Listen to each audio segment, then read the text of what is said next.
Salut à tous, c'est Raouf avec vous, donc je vous souhaite la bienvenue dans cette 16e partie. Donc en gros ce qu'on va voir aujourd'hui, on va voir comment rajouter une image de fond à votre site.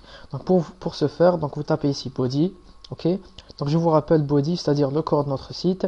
Donc on veut appliquer l'image à notre corps, donc c'est tout simple. Donc vous tapez ici background-image, ok, deux points, et vous faites ici URL. Donc pour importer une image en CSS, il faut saisir le mot URL.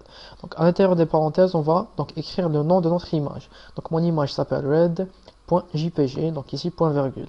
Donc je répète, si votre image se retrouve enregistrée dans un dossier, vous tapez ici slash et le nom de votre dossier ici. Donc c'est pas le cas. Donc mon image est enregistrée dans le bureau, c'est-à-dire dans le même endroit que mon index.html. Ok. Donc ici j'actualise et on va voir ici le résultat. Et ben j'ai mon image ici qui s'affiche. Donc on voit bien ici qu'elle est répétée. Donc pour virer ça, vous faites ici background, ok, repeat, et vous spécifiez ici non repeat. Ok, on va check ici et on voit très bien que mon image ne se répète plus. Ok, donc si j'ai envie qu'elle se répète uniquement sur l'axe des X, c'est-à-dire donc horizontalement, donc vous faites ici à la place de non repeat, vous faites ici repeat en X. Ok, j'actualise et j'ai mon image qui se répète uniquement horizontalement. Donc si j'ai envie de l'appliquer donc sur la ligne verticale, vous faites ici repeat Y, ok.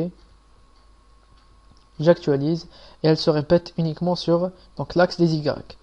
Donc ce que j'ai envie de vous montrer aussi, si j'ai envie de positionner donc mon image, donc ici je vais faire no repeat, ok, no repeat, et j'ai envie donc de la positionner là où je veux, donc faites ici background, donc tirer position, et vous spécifiez donc de quel endroit vous voulez qu'elle se décale. Donc je vais dire ici par exemple, je vais dire 50% vers la droite, c'est-à-dire il y aura 50%, donc elle sera centrée. Donc 50% à gauche, 50% à droite, donc elle sera parfaitement centrée au milieu, ok. Et du top, je vais dire ici 150 px, 150 px ici en minuscule, du top, ok. Donc j'actualise ici. Et on voit très bien que notre image, donc mon image est centrée, et il y a ici 150 pixels d'en haut. Donc vous allez me dire ici pourquoi j'ai utilisé un pourcentage. Donc on aurait pu utiliser un pixel, mais à la différence des pixels, donc ici, si je réduis la taille donc de mon navigateur web, ok. Donc ici je ferme. Donc si je réduis la taille de mon navigateur web, donc si je réduis, on voit bien donc que la taille, donc ça reste 50 px ici et 50 px par là, ok. Donc peu importe si je réduis la taille, donc de 50 px réapparaît toujours. Donc vous voyez ici le principe.